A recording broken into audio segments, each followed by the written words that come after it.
ஸ்ரீ சிவசங்கரா தேவனே, ஸ்ரீ சிவசங்கரா தேவனே. சங்கரம் சிவசங்கரம்.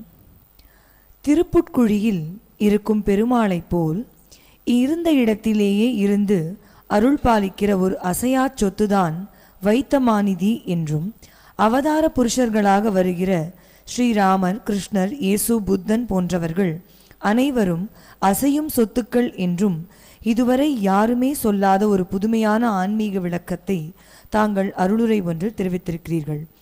வைத்தமாநிதி, அசையும் சொத்துக்கள் என்ற இந்த இரண்டு தெய்வ நிலைகளுக்கும் என்ன வித்தியாசம்?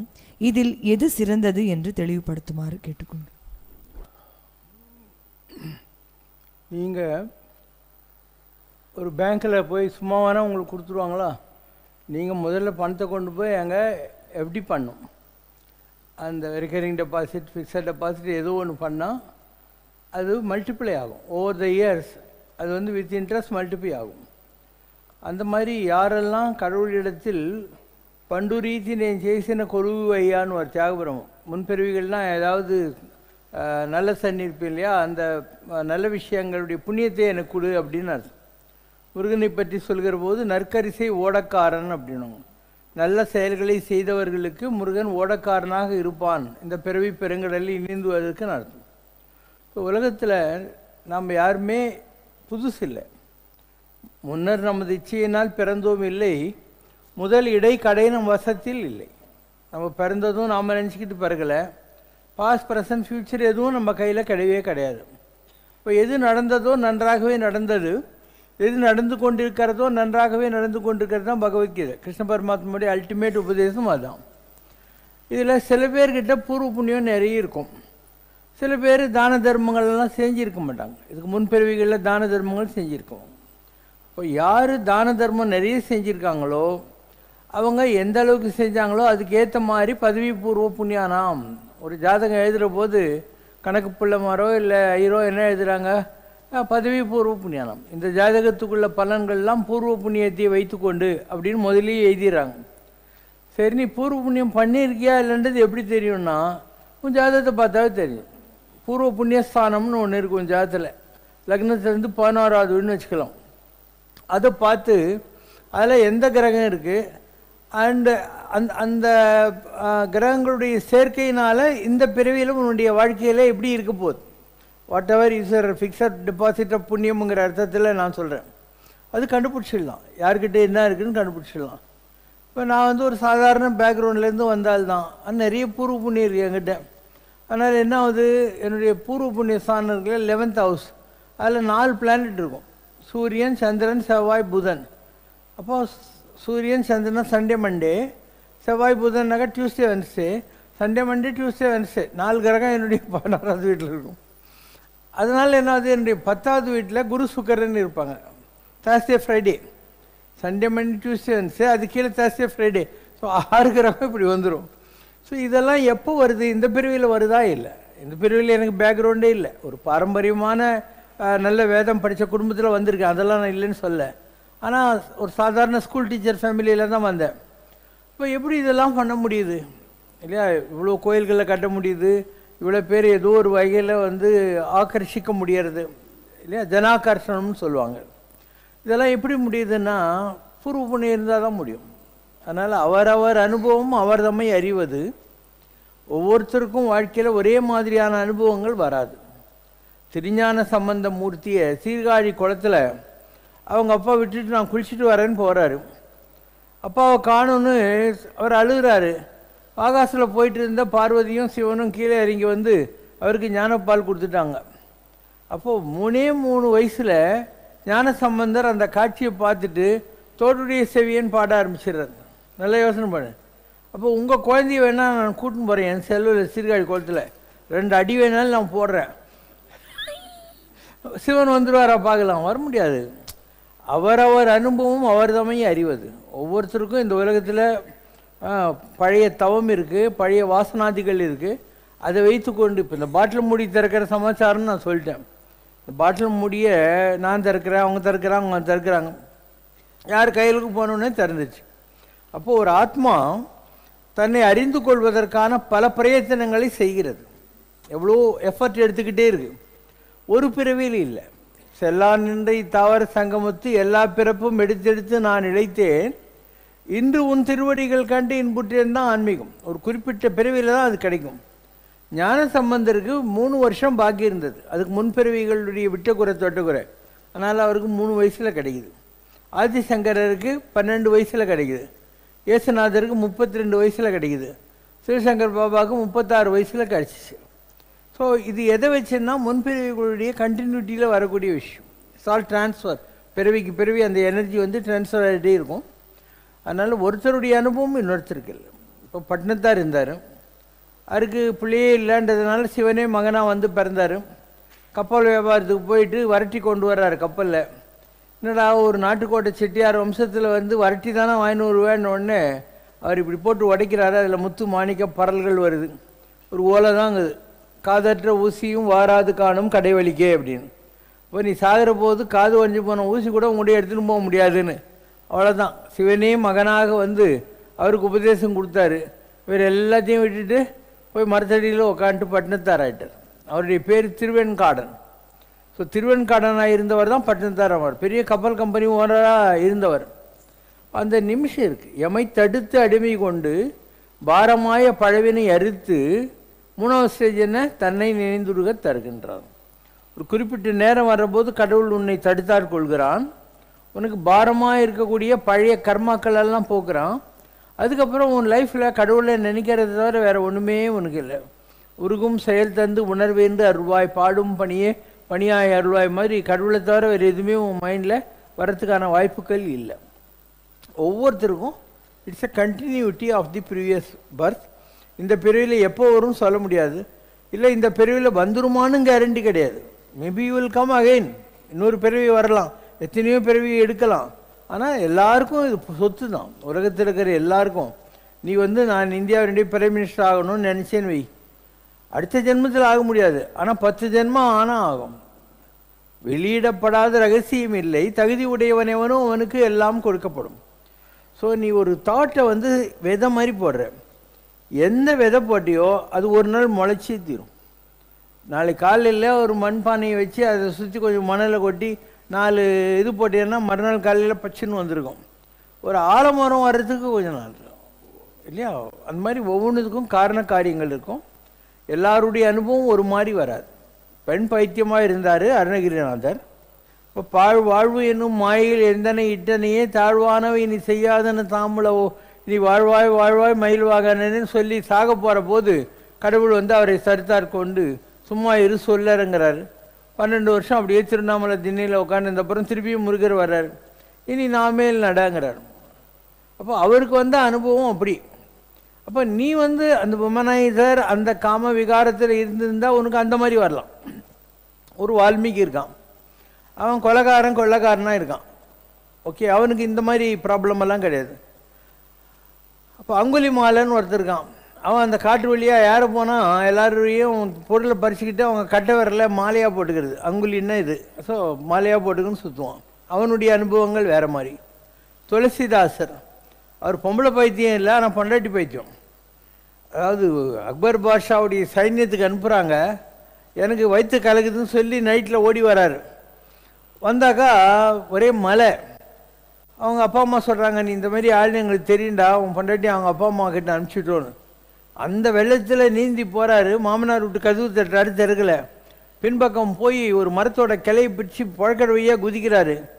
உள்ளே போனோடனே அந்த பொம்பளை கேட்குறா, எப்படா வந்து இந்த காட்டு மழையிலன்ட்டு. அவன் சொல்கிறான், இதோ இந்த இதில் கட்டையை பிடிச்சின்னு வந்தேன்னு. வெளியே போய் பார்த்தா அது இறந்து கிடக்கிற ஒரு உடல். வீட்டுக்குள்ளே எப்படா வந்தேன்னா இந்த கலையை பிடிச்சின்னு வந்தேன்னு. அது பார்த்தா ஒரு பாம்பு. அவன் சொல்கிறா, என்னடா வைராக்கியம் உனக்கு, ஒரு அழியக்கூடிய கண்ணில் புசுலு காதில் குளிமி மூக்கில் சளி வாயில் கப்பு உடம்புல மலம் மூத்திர இருக்கிற இந்த பெண் உடம்பு அடையிறதுக்காக இவ்வளோ இருக்க வைராக்கியம், நீ நினச்சா கடவுளை 1 செகண்டில் அடைஞ்சிருவியாடான்னு சொன்னான். என்ன ஏன்னா அவன் பணத்தை கட்டின்னு வந்தது எனக்கு தெரியல, பாம்பை கூட பிடிச்சி தொங்கி உள்ளே குச்சிதான் எனக்கு தெரியல. அப்போது ஒரு துளசிதாசன் உருவாகிறான். இப்படி ஒவ்வொருத்தருடைய லைஃப்பையும் நீ பார்த்துக்கினே வா. பட்டினத்தார் சொன்னா, வால்மீகி சொன்னா, துளசிதாசன் சொன்னா, உனக்கு தெரிஞ்சு யாரை வேணாலும் எடுத்துக்கோ. எல்லாருடைய வாழ்க்கையும் வேறு வேறு மாதிரி இருந்திருக்கும். ஒரு குறிப்பிட்ட பேட்டர்னில் எல்லாருக்கும் வராது, ஒரே மாதிரி வராது. அதுக்கு என்ன காரணம்? அவனுடைய பழைய வாசனைகள். இதுக்கு முன்ஜென்மாக்களில் அவன் என்ன மாதிரி எண்ணங்களை வைத்து கொண்டிருந்தானோ அதுக்கு ஏற்ற மாதிரி இந்த பிறவியில் அவனுக்கு எண்ணங்கள் வரும். அந்த எண்ணங்களில் வச்சு அவனை கடவுள் திருத்திடுவார். அவன் எது மேலே ஆசை வச்சானோ அதை வச்சு திருத்திடுவார். இப்போ நீ தண்ணி அடிச்சுன்னே இருக்கன்னு வை, உனக்கு லிவர் ஃபெயில் ஆகிடும். அப்போ டாக்டர் என்ன சொல்லுவார்? அப்பா இனிமேல் நீ தண்ணி அடித்தானாக்கா அவ்வளோதான்டா அம்பேல் அப்படின்வார். இப்போ நீ டி அடிக்ஷன் சென்டருக்கு போய் ஆல்கஹால் அடிக்ஷன்லேருந்து வெளியே தண்ணி அடிக்கிறதெல்லாம் விட வேண்டியிருக்கும். நீ ஒரு தம்மில் மாட்டிக்கினேன்னு வை. ஸோ கொஞ்சம் நான் தம் அடிச்சுன்னு இருப்பேன். ஆரம்பத்தில் உனக்கு கஷ்டமாக தான் இருக்கும், உனக்கு புக்குன்னு இருக்கும். அப்புறம் பழகிடும். அதுக்கப்புறம் சந்தோஷம் வந்தால் வளையம் விடுவேன், துக்கம் வந்தால் உன்னை சுற்றி சிகரெட் பட்ஸ் எல்லாம் இருக்கிற மாதிரி எப்போ பாரு அப்படியே ஒரு சினிமாவில் காட்டுற மாதிரி சிகரெட் இருக்கும். அப்பப்போ லங்கில் கருப்பாகி போயிடும். டாக்டர்கிட்ட போன உடனே அவர் உனக்கு ஏதோ 2 மாத்திரை கொடுப்பாரு, ரெஸ்டிகிலின் மிஸ்டிகிலின் ஏதோ கொடுப்பாரு. 3 நாளில் கொஞ்சம் நல்லா இருந்தால் திருப்பி தம் எடுப்பேன். இப்படியே பண்ணி என்கிட்ட ஒருத்தர் இருந்தார். அவருக்கு நீலங்கரையில் இருக்கிற போது என்கிட்ட வருவார். அவங்க பசங்களெல்லாம் நான் தான் படிக்க வச்சேன், எல்லாம் பண்ணேன். ஸோ ஒரு உதாரணத்துக்கு சொல்கிறேன். அவருக்கு 36 ஆக்சிஜன் சிலிண்டர் கொடுக்க வேண்டியது. நான் தான் அவரை அட்மிட் பண்ணேன் இதில் ராமச்சந்திரா மெடிக்கல் காலேஜில். அவர் உள்ளே ஸ்மோக் பண்ணி அந்த லங்ஸ் பூரா 36 ஆக்சிஜன் சிலிண்டரை வச்சு அந்த கரியெல்லாம் எடுக்க வேண்டியது. ஸோ எவ்வளோ தம் அடிச்சிருப்பான் நீயே பாரு. இது அவனோடது. அதனால் உலகத்தில் நீ எதில் தேடுறியோ சுகம் அதுவே உனக்கு வம்ப கொண்டாந்து விடும். அதை வச்சு தான் நீ உருப்பிடுவேன். ஒன்று டி அடிக்ஷன் சென்டருக்கு போய் ஸ்மோக்கிங்கை விட்டுட்டு ஆல்கஹாலை விட்டுட்டு இன்னும் ஏதோ ஒரு வகையில் திருந்தி வாழ்கிறது ஒரு வழி, இல்லை அதுலேயும் செத்து போகிறது இன்னொரு வழி. தப்பிக்கிறது ஒரு வழி, செத்து போகிறது இன்னொரு வழி. எப்படின்னெல்லாம் சொல்லவே முடியாது. என்ன சொல்லுவாங்க, மைனஸ் இன்ட்டு மைனஸ் ப்ளஸ்ன்ற மாதிரி எது உன்னுடைய குறையோ அதுலேயே உனக்கு திருத்துறதுக்கான வைத்தியத்தையும் கடவுள் வச்சுருக்காரு. அது அவன் பட்டு தான் திருந்துறது. பட்டு அறிவுன்னு என்ன எக்ஸ்பீரியன்ஸ், பட்டு அறிதல், அதுதான் பட்டு அறிவு. அதனால் முன்ன பின்ன செத்து இருந்தால் தானே சுடுகாடு தெரியறதுன்னுவாங்க. அது மாதிரி முதல்ல ஏதோ ஒரு ஆசையில் மாட்டிக்குவேன். அந்த நேரத்துக்கு அது ரொம்ப நல்லதாக உனக்கு தெரியும். அதில் வர்ற கஷ்டங்களெல்லாம் பார்த்த பின்னால் ஏதோ ஒரு நேரத்தில் நீ உருப்படுறதுக்கான வழி இருக்கும், இல்லை உருப்படாமல் போகிறதுக்கான வழி இருக்கும். இவ்வளோ தான் லைஃபுங்கிறது. So God knows. அதாவது நீ விருப்பப்பட்டாலையும் விருப்பப்படலைனாலையும் change is the law of life. மாற்றங்கள் மாற்ற முடியாத விஷயங்கள் உலகத்தில். அதனால் யூனிவர்சலாக எல்லாருக்கும் ஒரே மாதிரியான லைஃப் எக்ஸ்பீரியன்ஸ் வரவே வராது. இதில் நம்முடைய பர்சனாலிட்டின்னு ஒன்று சொல்கிறாங்க இல்லையா, ஒரு நார்மல் பர்சனாலிட்டின்றது என்ன? எல்லாருக்கிட்டையும் அன்பாக பழகிறது, பாரபட்சம் இல்லாமல் இருக்கிறது, கொஞ்சம் சுத்தமாக இருக்கிறது, வீட்டை சுத்தமாக வச்சுக்கிறது, இந்த மாதிரி எவ்வளோ வழி இருக்குது இல்லையா. ஒரு சாதாரண விஷயங்கள், இதெல்லாம் சாமானிய தர்மங்கள்னு சொல்கிறார் பரமசேரர். இதுக்கெல்லாம் பெரிய பைபிளும் குரானும் பகவத்கீதை நீ படிக்க தேவையில்லை, சாதாரண விஷயங்கள் இதெல்லாம். ஆனால் திருந்த மாட்டாங்க ஜனங்க, நிறைய பேர் திருந்த மாட்டாங்க. ஒரு லேடி, அவளுக்கு குழந்தை இல்லை, ட்ரெஸ் எல்லாம் எடுத்துட்டாங்க. நீலங்கரையில் இருக்கிற போது வந்தா, பெசன் நகரில் இருக்கிற போது வந்தா. நான் 8 வாழைப்பழம் கொடுத்து என் கண்ணெதிரில் சாப்பிடுன்னேன். 8 வாழைப்பழம் சாப்பிட்டா. அதுக்கடுத்து 2 மாதம் கழிச்சு நீ வேணால் தேவநேலா ப்ரோக்ராமில் போய் பாரு, எனக்கு யுட்ரஸே கிடையாது, பாபா 8 வாழைப்பழம் கொடுத்தாரு சாப்பிட்டு இப்போ நான் ப்ரெக்னெண்ட்டாக இருக்கேன். அதுக்கப்புறம் 1 வருஷம் கழிச்சு குழந்தையோட கூட காட்டினான். அது கூட டிவியில் இருந்திருக்கும். நான் ஒரு ஆள் கண்ணில் அப்படியே பிளாக் கறி கொட்டின்னு வந்தான் மண்ணடியில் இருக்கிற போது. அங்கே மண்பானையில் இருந்த தண்ணி அவன் கையில் கொஞ்சம் விட்டு கண்ணை கழுவுன்னேன். அவன் கண்ணை கழுவி நல்லாயிட்டான். எங்கே போய் க்யூர் ஆகாதது, நல்லா பண்ணேன் நான். ஆனால் எனக்கு கண்ணுக்கு நான் வீசிய நைட் ட்ராப்ஸ் போட்டுன்னு 3 நாள் சுற்றிக்கின்னு இருந்தேன். ஏன்னா நீ ஓடுற பஸ்ஸில் இருந்தா நீயும் கொஞ்சம் ஓடி ஆகணும், என்ன ஊந்துருவேன். இந்த மாதிரி நிறைய, அதாவது புக்கே இருக்குது, சரணம் அபயம் ஐஸ்வர்யம் சொல்லி ஒரு 5-6 வால்யூம் போட்டோம். யாருக்கெல்லாம் நம்ம என்ன பண்ணோம், எப்படி ஜனங்க நன்றி இல்லாமல் இருக்காங்க அப்படிங்கிறது அவ்வளவும் ரெக்கார்டில் இருக்குது. மெடிக்கல் சர்டிஃபிகேட்லாம் இருக்குது. கும்பகோணம் போயிருந்தேன். அங்கே அனுமார் கோயில், பஜனை கோயில் ஒன்றுக்குது. அங்கே போன உடனே இது மாதிரி எங்கள் சொந்தக்காரங்க ஒருத்தர் படிக்காக இருக்காங்க. அதாவது வில்லு மாதிரி வளைஞ்சி பெட்லேயே இருப்பாங்க, மழை மூத்திரம்லாம் பெட்லேயே தான். நீங்கள் 1 நிமிஷம் ஆசீர்வாதம் பண்ணுங்க. நான் போய் அந்த அம்மா இந்த பெட்டை ஒரு சுற்றிட்டு வந்துக்கினே இருந்தேன். அந்த அம்மா மறுநாள் நல்லா ஆகிட்டான். எங்கே போனாங்க அவங்கெல்லாம்? வந்து எட்டி பார்த்தாங்களா? ஒரு தடவை எட்டி பார்த்தாங்களா? இப்படி என் வாழ்க்கை பூராவும் ரொம்ப சோகம்தான். எந்த நல்லது யாருக்கு பண்ணாலும் கூட அவங்கெல்லாம் விளங்குறது இல்லை. அதையும் மீறி நம்ம பண்ணிகிட்ருக்கோம். அதனால் நம்ம வந்து ஒரு காலத்தில் நான் அப்படி இருந்தேன். அதுக்கப்புறம் ஏதோ ஒரு சினிமா வரும் பூம்புகாரில், காலம் கற்பித்த பாடத்தின் அடித்தாங்க முடியாமல் தப்பித்து வந்தானம்மா பாவம் தனியாக நின்றானம்மான்னு. அந்த மாதிரி எவ்வளோ 1000 பேருக்கு நல்லது பண்ணி, எவ்வளோ 1000 பேருக்கு நல்லது பண்ண என்ன விளையாட்டா. ஆனால் 199 பேர் விளங்கலை. எல்லாம் வரானுங்க, ஓடி போடுறானுங்க. அவங்களுக்கு நம்முடைய ஒர்த்து கூட தெரியறதே இல்லை. அதனால் ஒரு காலகட்டம் வந்துச்சு. அப்போ நாம் போய் மாஞ்சி இந்த மாதிரி செய்யக்கூடாது யாருக்கும் அப்படின்னு என்னுடைய பாலிசியை மாற்றினேன். இல்லைன்னா முதல்ல யார் வந்தாலும் பண்ணிவிடுவேன். 100 டேஸ்லாம் அப்படி தான். அதுக்கப்புறம் என் பாலிசியை மாற்றினேன். நீ டிசர்வ் பண்ணியானாக்கா நீ என்ன நம்பினாவே உனக்கு நடக்கும், நம்பினாவே உனக்கு நடக்கும். ஆனால் நம்புறது நம்பாத போகிறது உன் புத்தி தான். நான் ஒன்றும் அதெல்லாம் பண்ண முடியாது. அதாவது உன் புத்தி, நீ நம்பணும் நம்பாத போகிறதுங்கிறதெல்லாம் உன்னுடையது. நான் அதில் தலையிடுறதில்லை இப்போல்லாம். அதனால் அதில் ஒரு 4 வரி வருது பாரு. சிவசங்கர் பாபா நினச்சா என்ன வேணால் பண்ண முடியும் உலகத்தில். இவரைத்தான் கும்பிடுவார். இவர் என்ன தான் கும்பிடுறேன் பாரு. உங்கள் பெருமாளுக்கு முதுகு தானே காட்டணும் உட்காந்துக்கிறேன். இவருக்குள் பகவான் இதை செய்யறார் அதை செய்யறார் என்பதையெல்லாம் நான் நம்பலிங்க. அவர் என்ன வேணா செய்யலாம். ஆனால் பகவானுடைய அமைப்புக்குள்ளேயே இவர்தான் போறார். சிவசங்கர் பாபா என்ன வேணா செய்ய முடியும்.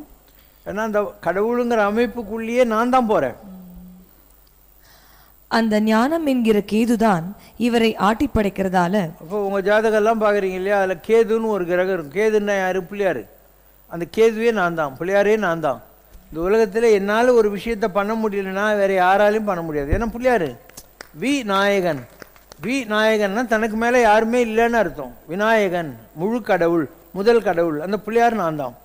ஸோ இது இப்போ நானே சொல்லின்னுக்கிறேன், நாட்டில் வருது, எல்லாத்துலேயும் தான் வருது. நான் என் உடம்புலேருந்து பிள்ளையாரை வர வச்செல்லாம் காட்டிட்டேன். விதவிதமான பிள்ளையாரெலாம் வர வச்சு காமிச்சிட்டேன்.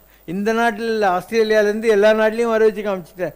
நர்த்தன கணபதியிலேருந்து, குழந்தை பிள்ளையார்லேருந்து, மயில் மேல் உட்காருங்கிற பிள்ளையார்லேருந்து எல்லாரையும் காட்டிட்டேன். நான் எவ்வளோ வருஷமாக நானும் இதெல்லாம் பண்ணின்னு இருக்கிறேன். 30-35 வருஷமாக பண்ணிகிட்டு இருக்கிறேன்.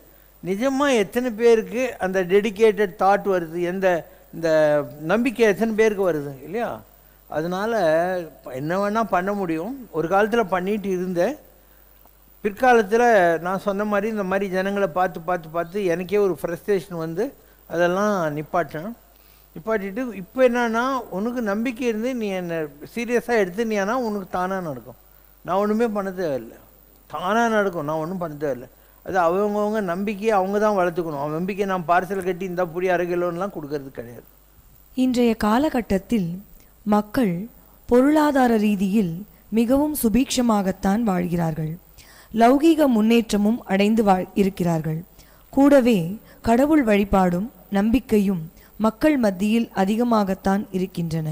அப்படி இருந்தும் மக்கள் நிம்மதி இல்லாமல் வாழ்கிறார்களே, அமைதியை தேடி அலைய வேண்டிய காரணங்கள் என்ன?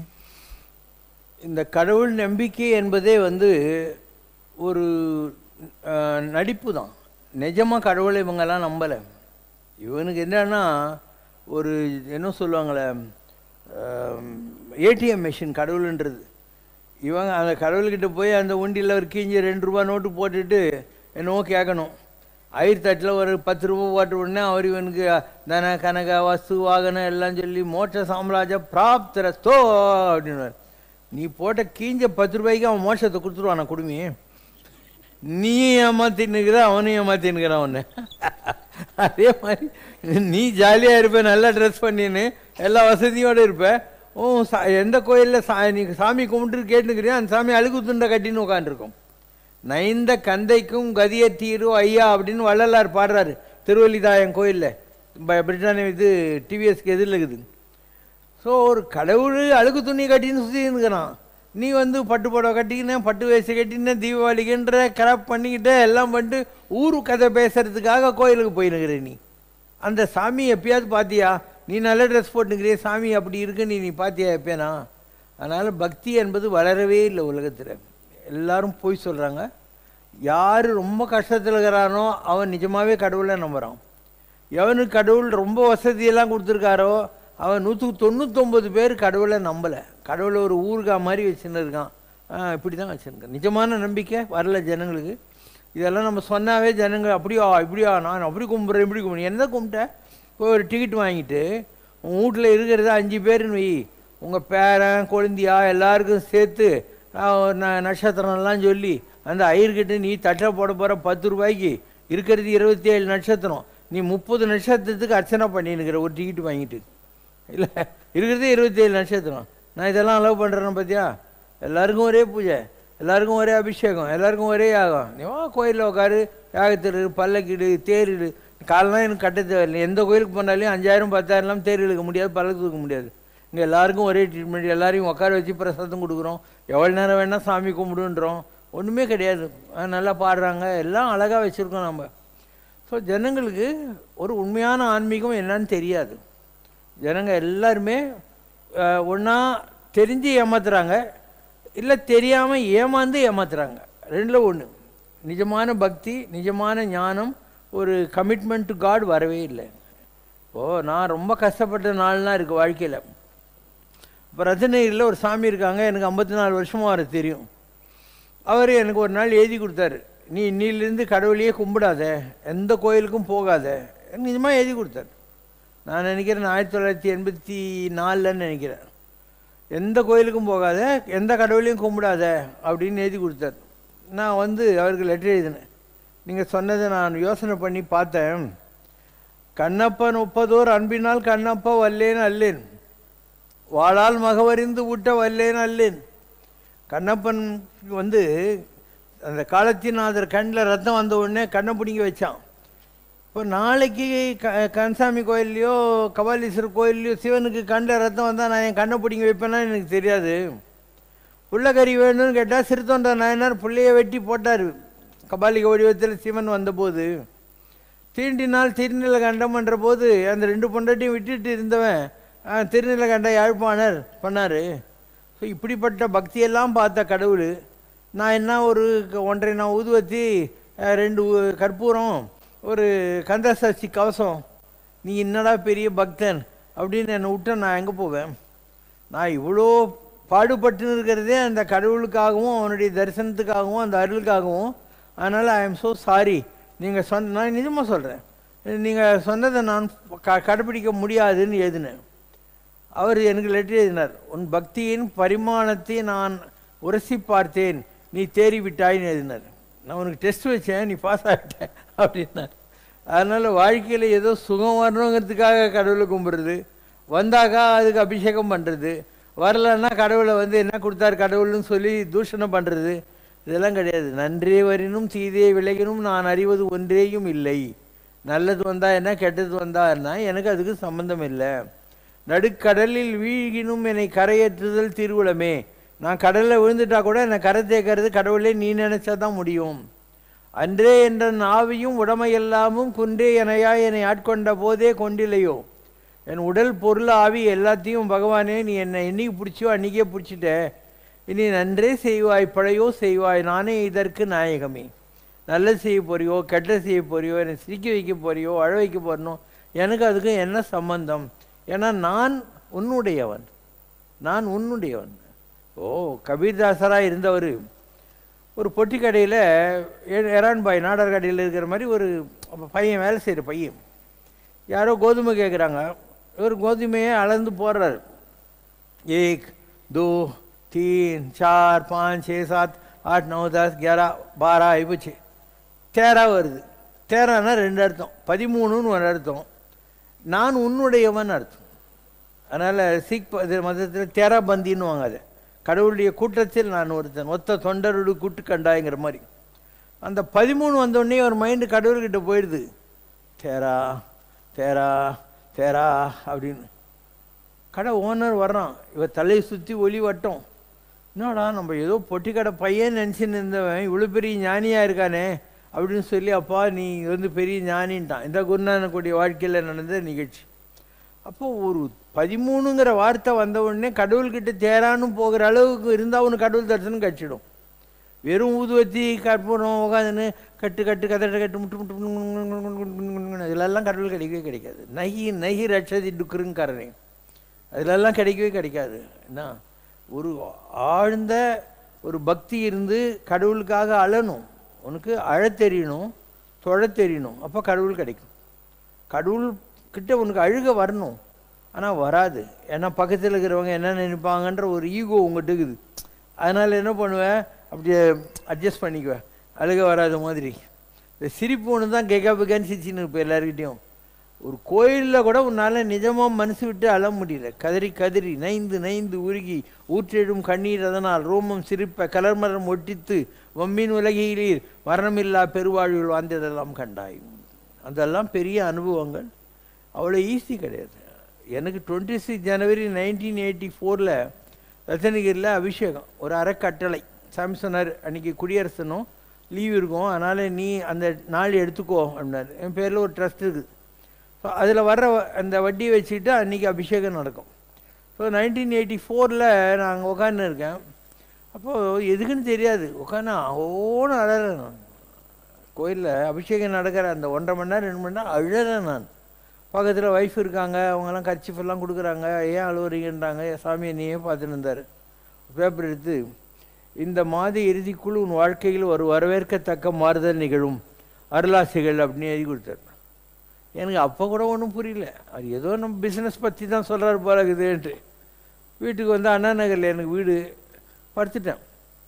அன்றைக்கி நைட்டு ராகவேந்திர சாமி வந்தார் நேரில். சும்மா கனவுலெல்லாம் பார்க்குறது இல்லை, நான் நேரில் இந்த கடவுளையே நேரில் பார்க்குறேன்னா என்ன பெரிய இது சார். வந்தார், வந்த பாரு அப்படின்னார். நானும் ராகவேந்திர சாமியும் நாங்கள் எப்படி இருக்கோமோ அப்படியே நிற்கிறோம்.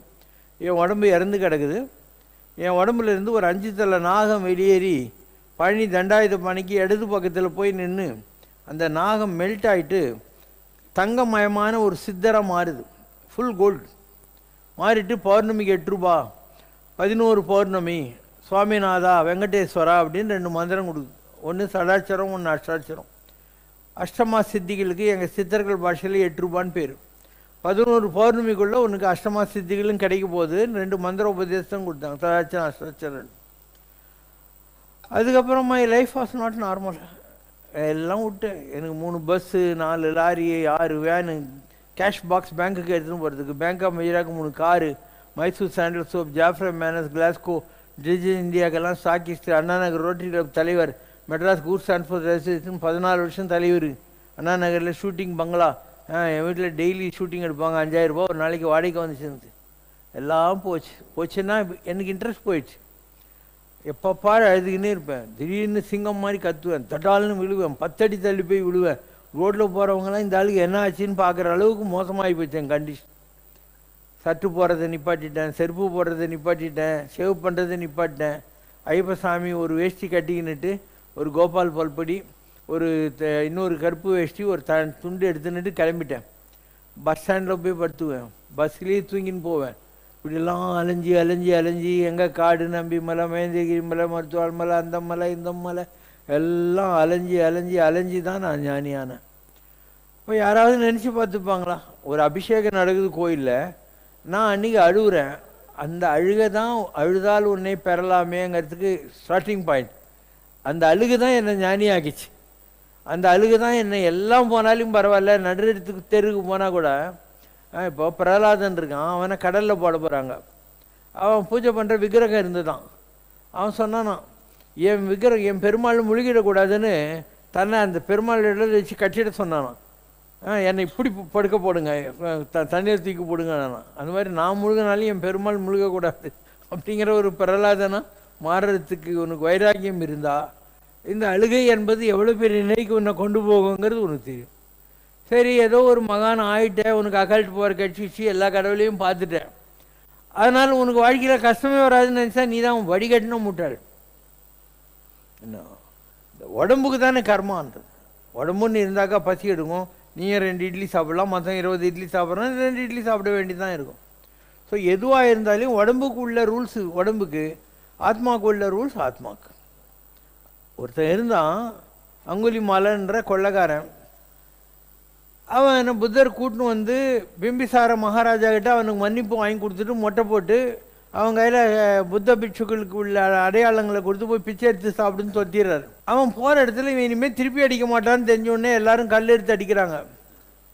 அவன் வந்து உடம்பெல்லாம் அடிபட்டு ரத்தம் வாங்கிக்கணும். புத்தர்கிட்ட வந்து சொல்லுவான், நான் ருஸ்த மாட்டேன் இருந்தேன், உன் பேச்சை கேட்டு பாரு, எல்லாரும் என்னை அடிக்கிறாங்க அப்படின்னாங்க. சொன்னாராம், நீ எத்தனை பேருடைய கட்ட விரலை வெட்டின, அவங்க எத்தனை பேருடைய ஆத்மா அதனால் கஷ்டப்பட்டிருக்கும், அவ்வளோ கர்மாவையும் நீ அனுபவிக்க வேண்டியிருக்கும், அப்போ தான் என்னால் உனக்கு மோட்சத்துக்கு கொடுக்க முடியும், இல்லைன்னா முடியாதுன்னாரான்.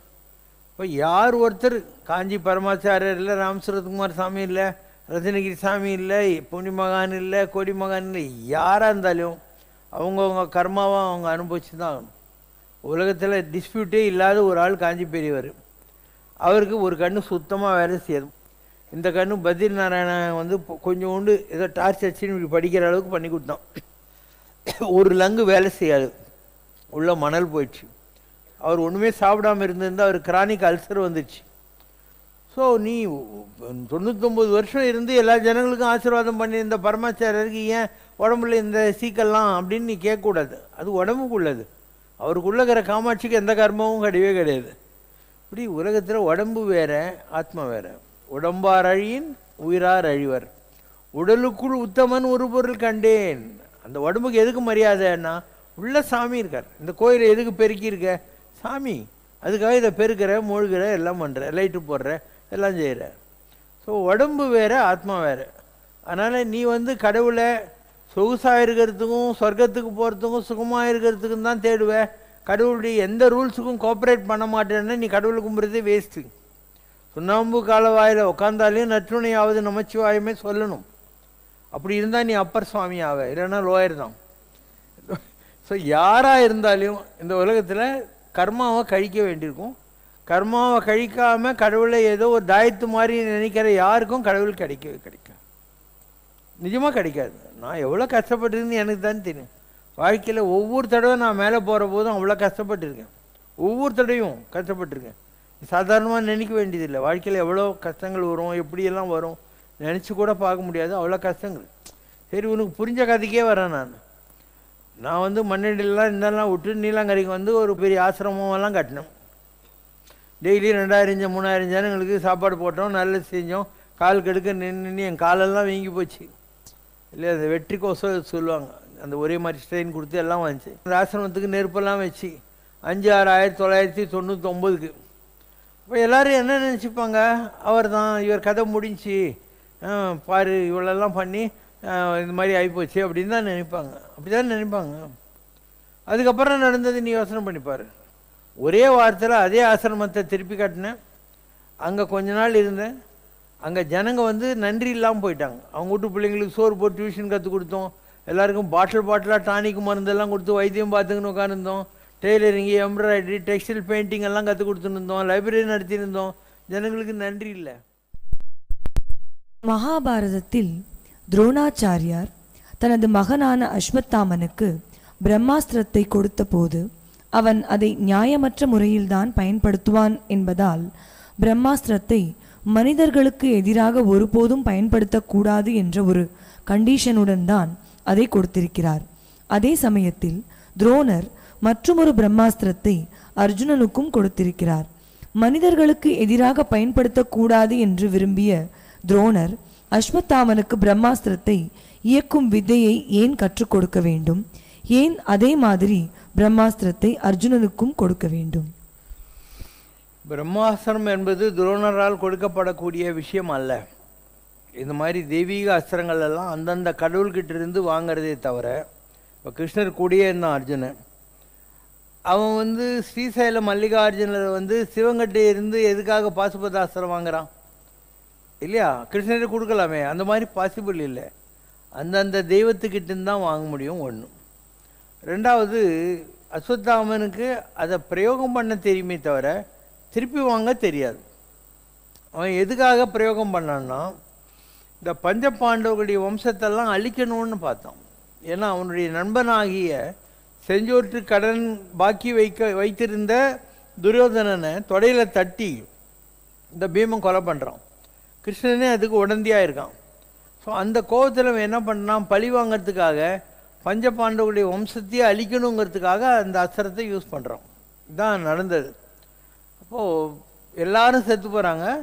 உத்தரையினுடைய கர்ப்பத்தில் இருந்த பரீட்சித்து கறிக்கட்டியாக வந்து வெளியே விடுறான். இப்போ கிருஷ்ணர் அவனை மாத்திரம் காப்பாற்றுறாரு. ஏன்னா தனக்கு வேண்டிய பஞ்சபாண்டவுடைய வம்சம் தலைக்கிட்டோம் அவனை வச்சுக்கிட்டுங்கிற மாதிரி. சரி, கிருஷ்ணரே காப்பாற்றினா கூட பரிசுத்து உருப்பிட்டானா. காட்டில் மகாபாரதம்லாம் முடிஞ்சு போச்சு, காட்டுக்கு போகிறான். ஒரு சாமியார் உட்காந்து தியானம் பண்ணிட்டு இருக்கிறாரு. தன்னை மதிக்கல கோபத்தில் ஒரு பாம்பை எடுத்து அவர் கழுத்து மேலே விடுறான். இந்த ஸ்கூல் பசங்க குழந்தைங்க வேலை பண்ணுற மாதிரி. அந்த சாமியாருடைய மகன் வரான், எங்கள் அப்பா கழுத்தில் பாம்பு போட்டவன் தட்சகா பாம்பு கட்சி சாகணும்னு சாபம் விட்டான். அப்போ பரிசுத்து போய் அழுகுறான். சிவபெருமணி சொல்கிறாரு, நான் ஒன்றும் பண்ண முடியாதுப்பா, வேணா நீ போகிற வழிக்கு புண்ணியம் கொடுக்குறேன், எதிரில் உக்காருன்னு கிருஷ்ணனுடைய வாழ்க்கை வரலாற்றாய பாகவதத்தை சொல்கிறாரு. சொல்லிவிட்டு, நான் இருக்கிற வரைக்கும் நான் ஒரு பெரிய மனுஷன், அதனால் பாம்பு உன்னை கடிக்காது, நான் உனக்கு மோட்சத்துக்கு வழி பண்ணிட்டேன் அப்படின்னு அவன் தலைமையில் கை வைக்கிறாரு. அவன் ஆத்மா வெளியே போயிடுச்சு, வெறும் உடம்பு உட்காந்துக்குது. அப்போது இவர் எந்திரிச்சு போனோடனே அந்த பாம்பு கடிச்சிது. இதுதான் அவன் பரிசுத்து செத்த கதை. அதுக்கப்புறம் அவன் மகங்கிறான் ஜனமேஜயன். அவன் பெரிய சர்ப யாகம் பண்ணுறான். எங்கள் அப்பா பாம்பு கடிச்சதுனால உலகத்தில் இனிமேல் பாம்பே இருக்கக்கூடாதுன்னு சொல்லிவிட்டு எல்லா பாம்புகளும் பொத்துக்குன்னு ஊழுது அந்த யாகத்தில். அப்போ அந்த தட்சக பாம்பு இந்திரனுடைய சிம்மாசனத்தில் போய் என்னை காப்பாற்றுன்னு கட்டிக்குது. அப்படியே அந்த சிம்மாசனம் மேலே ஏறுற போது இந்திரன் நீ கேடுங்க எடுப்போன்னு அவங்க உச்சிடுறான். இதனால் அவனுக்கு சொரியாசிஸ் வந்துடுது. சொரியாசிஸ் என்ன, உடம்புல இருக்கிற ஸ்கின்னெல்லாம் போயிட்டு உள்ளகிற அந்த ரெட்டு நரம்புங்கெல்லாம் தெரிய ஆரம்பிச்சு, வெளியில் வர முடியாது, அவ்வளோ இருக்கும். அவன் கதறி கஷ்டப்படுற போது உத்தவர் சொல்கிறார், இப்போது உங்களுக்கெல்லாம் குருவாக இருந்து வழிகாட்டி கொண்டிருந்த கிருஷ்ணர் குருவாயூரில் இருக்கார், நீ குருவாயூருக்கு போ, அப்போ உனக்கு ஏதாவது வழி கிடைக்கும், அவரை தவிர வேறு யாராலும் உன்னை காப்பாற்ற முடியாது. ஸோ அவன் குருவாயூருக்கு அங்கே பூஜை பண்ணி அவனுக்கு அந்த சொரியாசிஸ் என்ற ப்ராப்ளம் சால்வ் ஆச்சு. அதுக்கப்புறம் தான் அவன் பரதக்கண்டே அவன் ஜனமேஜயனுடைய பரிசுத்துக்கு பிள்ளை இருந்தாலே அவனுடைய ஆட்சி வந்தது. அதுக்கப்புறம் விக்ரமாதித்தன் வந்தான், அதுக்கப்புறம் முஸ்லீம் வந்தாங்க, அப்புறம் வெள்ளைக்காரன் ஃப்ரெஞ்சு போர்ச்சுகீஸ் தான் வந்தான். அதுக்கப்புறம் இந்தியா சுதந்திரம் அடைஞ்சு போச்சு. இதுதான் அதனுடைய பேக்ரவுண்ட். அதனால் யாராக இருந்தாலும் அந்த அசுரத்தை பிரயோகம் பண்ணுறதுக்கு தெரிஞ்சிருக்கும், ஆனால் அது பிரயோகம் ஆகுமோ ஆகாதான்னு கூட அவங்களுக்கு புரிஞ்சிருக்காது. ஏதோ இப்போது உனக்கு யூஸ் இல்லாத நிறைய விஷயம் உங்கள் வீட்லேயே இருக்கும் இல்லையா, உங்கள் வீட்டில் நிறைய விஷயம் வச்சுருப்பேன், அதெல்லாம் யூஸ் ஆகாது, ஏதோ ஒரு ஃபேன்சிக்காக வாங்கி வச்சுருப்பேன். அது அந்த மாதிரி தான் இந்த அஸ்திரம் கூட. அவர் பெரிய ஆச்சாரியர் துரோணர், அவருடைய சொந்த மகன், அவர் கற்றுக் கொடுத்துருப்பார், நீ போய் தவஞ்செய் இதை வாங்கி வச்சுக்கோ அப்படின்னு சொல்லியிருப்பார். இவன் வாங்கி வச்சுக்கிட்டான். ஆனால் அவனுக்கு மிஸ்யூஸ் தான் பண்ண முடிஞ்சது. அவன் மிஸ்யூஸ் பண்ணது தப்புன்னு நான் சொல்ல மாட்டேன். ரகுராமா ப்ரோவ பாரமா, ரகுராமா ப்ரோவ பாரமா, ரகுராமா புவனமில்ல நீ வஹீனோகனி ப்ரோவ பாரமா, ரகுராமா புவனமில்ல நீ வைனோகனி ப்ரோவ பாரமா. ஸ்ரீவாசுதேவ அண்டகோட்ல, ஸ்ரீவாசுதேவ அண்டகோட்ல, குக்ஷினியுஞ்சு கோலேதானோ ப்ரோவ பாரமா. ஸ்ரீவாசுதேவ அண்டகோட்ல, குக்ஷினியுஞ்சு கோலேதானோ ப்ரோவ பாரமா. ரகுராமா புவனமில்ல நீ வைனோகனி ப்ரோவ பாரமா. கலஷாம்புதிலோதயதோ நமருலகை அதிகா கலஷாம்புதிலோதயதோ நமருலகை அதிகா கோபிகலகை கொண்டலே தலேத, கோபிகலகை கொண்டலே தலேத, கருணாகர தியாகராஜுனி ப்ரோவ பாரமா. ರಘುರಾಮ ಭುವನಮೆಲ್ಲನಿ ವೈನನ್ನೋಗನಿ ಬ್ರೋವ ಬಾರಮ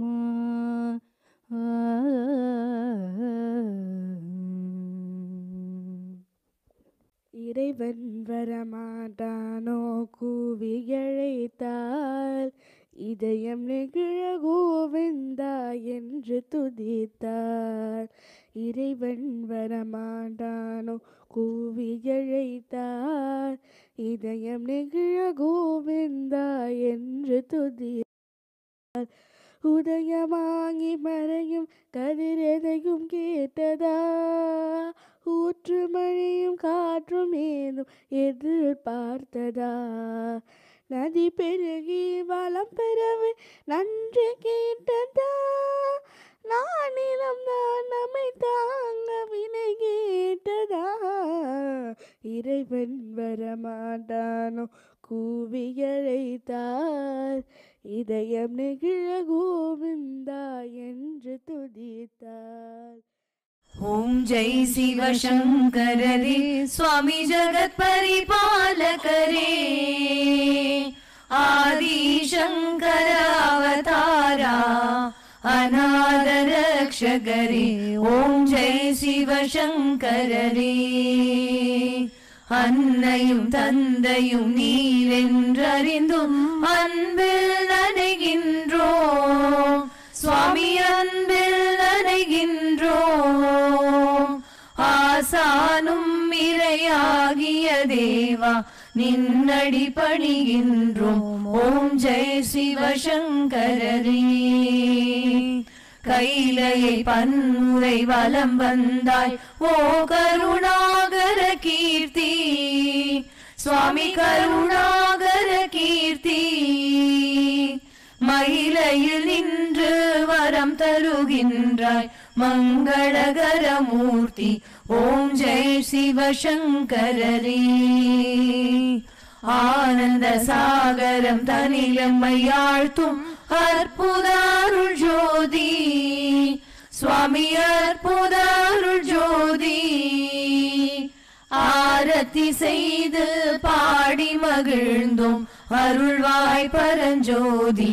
ஓம் ஜெய் சிவசங்கரரே, நாராயண நாராயண ஓம் சத்யநாராயண நாராயண நாராயண ஓம், நாராயண நாராயண ஓம் சத்யநாராயண நாராயண ஓம் சத்யநாராயண நாராயண ஓம். ஓம் ஜெய் சிவசங்கரரே. குறை ஒன்றுமில்லை மறைமூர்த்தி கண்ணா, குறை ஒன்றும் இல்லை கண்ணா, குறை ஒன்றுமில்லை கோவிந்தா.